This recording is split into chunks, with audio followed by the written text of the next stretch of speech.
In the quiet glow of dawn, the world slowly awakens, and somewhere in an ordinary town, a young boy named Arjun laces up his worn running shoes. Today is the day of the big race, a race that, for him, is not just about speed, but about something deeper, something that reaches far beyond the finish line. Arjun's life has never been easy. He grew up in a humble home at the edge of a bustling city. His father worked long hours as a mechanic, his mother as a tailor. They provided love and support, but luxuries were rare. Yet, Arjun's spirit was never broken. If anything, the challenges he faced only made him more determined. He learned early that the world owes you nothing. You must carve your own path. With grit and perseverance, the annual city race was a tradition. Young and old gathered at the starting line, athletes and amateurs alike, all eager to test themselves against the clock, and perhaps against one another. For Arjun, this race had always been a symbol of hope. He remembered watching from the sidelines as a child, his heart pounding with excitement, dreaming that one day he would stand among the runners. Now, that day had come. The crowd buzzed with anticipation. Arjun pressed his hands together, feeling a flutter of nerves in his stomach. He glanced at the faces around him, some confident, some anxious, others focused and determined.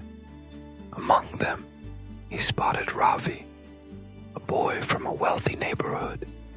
Ravi wore the latest shoes, a sleek tracksuit, and a look of quiet confidence. Many expected him to win. After all, he had always placed first in local races. But Arjun was not here merely to compete with Ravi or anyone else. He was here to test himself, to discover how far he could go when he poured his heart into the challenge. The whistle blew, and the runners surged forward. The pavement felt alive beneath Arjun's feet. The world narrowed to the steady rhythm of breath and heartbeat, the pounding of shoes, the blur of faces passing by. For the first few minutes, the pack jostled together, each runner searching for their own pace. Arjun remembered his father's words. "Run your own race, son. Don't let others set your pace. Life is not about coming first. It's about finishing strong, about giving your best, no matter where you end up." Those words echoed in his mind as the faster runners pulled ahead. Ravi was among them, gliding effortlessly, his form perfect. Arjun felt a twinge of doubt. Could he really keep up? But he focused on his own breath, his own stride. As the race stretched on, the sun climbed higher, beating down on the runners. Fatigue crept in, whispering temptations to slow down, to give up. Some runners began to falter, their enthusiasm waning. Arjun's legs burned, sweat stung his eyes, but he pressed on. He thought of his parents, working tirelessly for his future. He thought of his dreams, the ones that kept him awake at night, burning brighter than any pain. Along the course, spectators cheered, calling out names and words of encouragement. Arjun caught glimpses of children waving handmade signs, of old men clapping, of mothers urging their sons and daughters forward. In these faces, he saw hope, pride, and belief, a reminder that every runner was carrying not just their own dreams, but the dreams of others too. Halfway through, Ravi stumbled. The crowd gasped as he faltered, his ankle twisting awkwardly. For a moment, he struggled to rise, pride battling pain. Other runners passed by, focused on their own race. Arjun saw him, and without hesitation, slowed down. He reached out, offering Ravi a steadying hand. Ravi looked up, surprised, frustration in his eyes. "Go on," he muttered. "Don't stop for me." But Arjun shook his head. "We're all running the same race.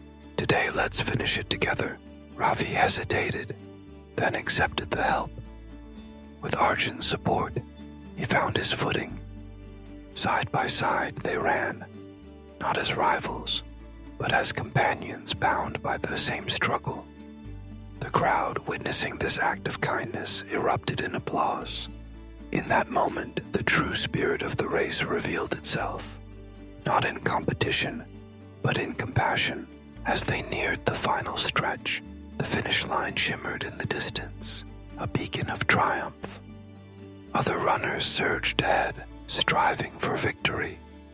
Arjun and Ravi pressed on, their pace steady, their breaths in sync. The pain in Arjun's legs was nearly unbearable, but he drew strength from the unity between them. Crossing the finish line, Arjun did not win the race. He did not stand atop the podium, nor did he receive a shiny medal, but he experienced something far greater. The realization that life's race is not about defeating others, but about overcoming your own doubts, about lifting others when they fall, about finishing with integrity and heart. Later, as the crowd dispersed, Arjun's father found him. He placed a hand on his son's shoulder, pride shining in his eyes. "You ran well today, not just with your feet, but with your heart. Remember, in the race of life, it's not the fastest or the strongest who truly win, but those who help others along the way, those who never give up, those who finish with honor." Arjun smiled. The lesson was clear. Life is a race, yes, but not one where we trample others to get ahead. It is a test of endurance, of character, of kindness. There will be moments when you fall behind, times when the road seems endless and hard. You will see others stumble, and you will be faced with a choice to rush past or to extend a helping hand. In that choice lies the true victory. As Arjun walked home, the weight of the day settled into his heart, not as a burden, but as a quiet strength. He knew there would be other races, other struggles, other moments that would test his resolve. But with every step, he carried the belief that what matters most is not where you finish, but how you run the race. So, in the race of life, remember, run with purpose, run with kindness, lift others when they fall, and above all, never give up, because the greatest triumphs are not always measured by the trophies we hold, but by the lives we touch along the way. If this story made you pause, even for a moment, to think about what truly matters, then maybe, like me, you're ready to stop chasing and start living. If it touched you, feel free to like, share your thoughts in the comments, and subscribe for more stories that help us grow together.